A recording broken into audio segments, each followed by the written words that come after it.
What's happening to our skies? Those wide expanses of blue, dotted with white cottony clouds. What if we told you that those skies you grew up with are rare now? Have you noticed? Even look at advertising in today's magazines and commercials. The horizons are almost always white. Go outside and look up. The skies you are seeing today are most often composed of a hazy, bland overcast that's created from jet trails that spread throughout the sky like an opaque roof, blocking the sun. There is a word for this. It's called geoengineering. We have to keep geoengineering on the table. There are a variety of schemes that have been discussed for geoengineering. A classic example is injecting reflecting particles into Earth orbit. The danger, of course, with geoengineering is we don't understand the system well enough to predict its responses in detail, and that means that you will do something that has side effects that are worse than the dimension of the problem you're trying to cure. The news is filled with talk of climate change, yet no one wants to talk about government programs called geoengineering, SRM, solar radiation management, HARP, or weather modification, whereby planes spray toxic chemicals into our atmosphere for the stated purpose of actually creating climate change. Yes, our government is intentionally creating climate change.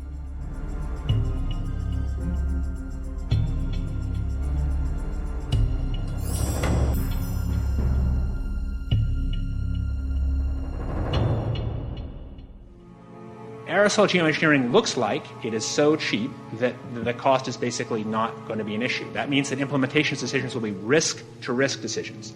The risk of doing it against the risk of not doing it. And it makes the problem of how we govern it fundamentally harder and different and novel. It's an empirical question, how people will actually react to knowledge about this. And by the way, it's not really a moral hazard. It's more like free riding on our grandkids. And by the way, it's not really a moral hazard. It's more like free riding on our grandkids. Numerous air quality studies, including from CARB, California Air Quality Resource Board, have named submicron-sized particulates as being particularly harmful for human respiration. Through all the discussions today, I have not heard any mention of this fallout, and has this been studied, and also the effects of a highly reactive metal like aluminum on toxifying soils and waters? The collaborators of mine working on the aerosol scheme are actually folks from Carnegie Mellon who focused on human health impacts. And while we haven't published it, that was the very first thing we did, was do the order of magnitude calculation in a level pencil and paper, but with an expert on human health impacts about whether there could be an issue. And for aluminum or other particles, there are a lot of toxicological things that need to get looked at seriously. Toxicological issues show up in a lot of different ways as far as risk factors.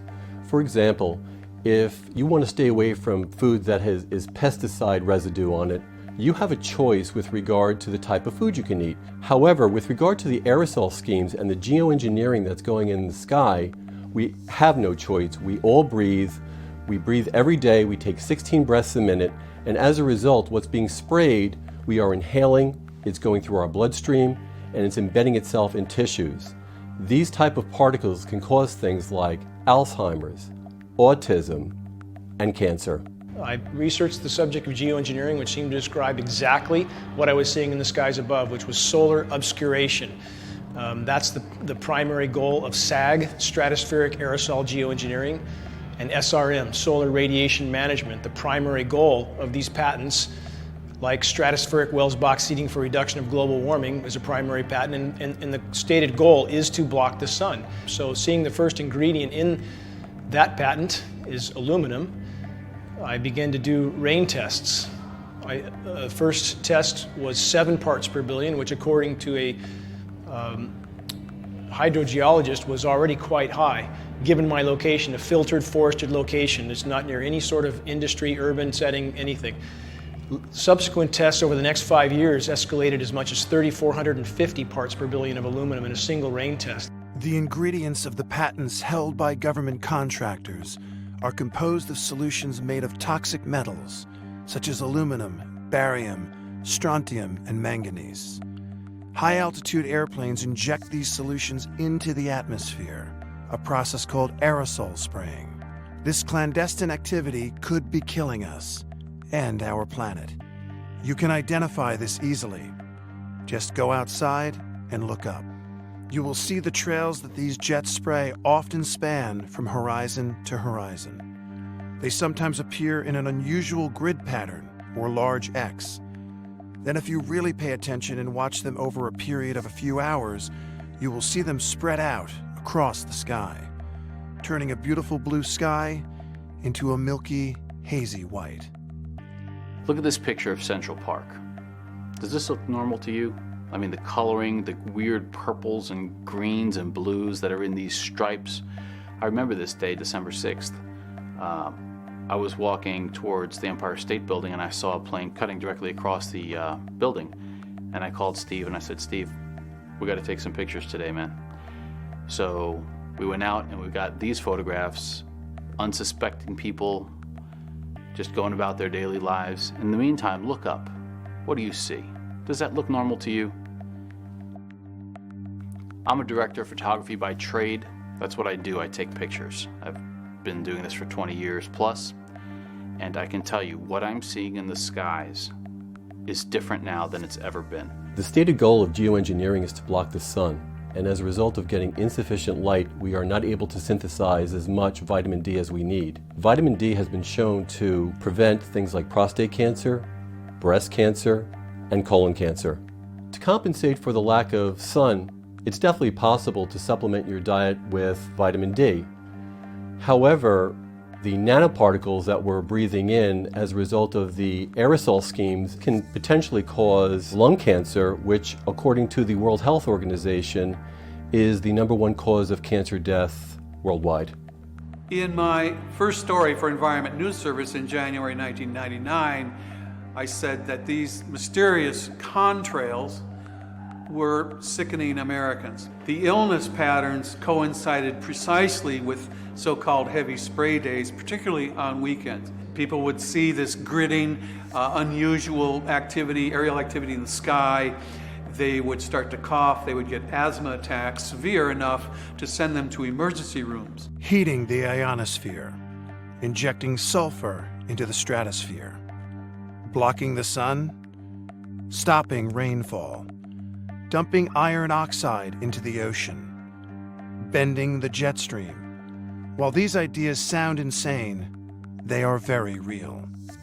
They are all part of geoengineering and weather modification, and they come with deadly side effects. What is happening to the bees? Have you heard about the massive fish die-offs?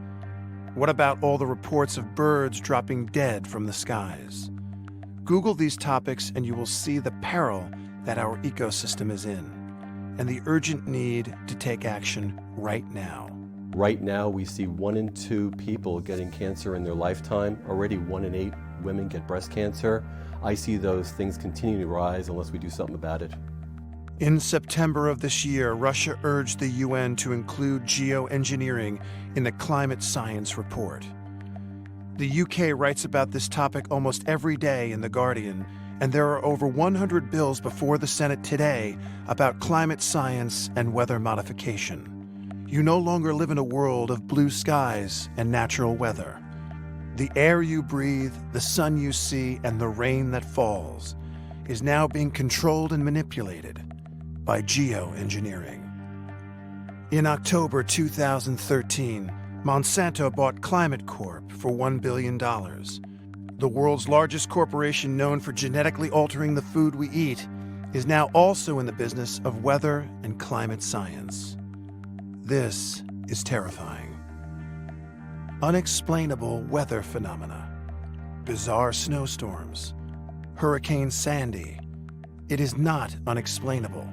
It's very explainable if you go online and search these words: geoengineering, SRM, HARP, chemtrails, geoengineering watch, climate science, weather modification, Skyder Alert, DARPA, and the Arctic Methane Emergency Group, or AMEG.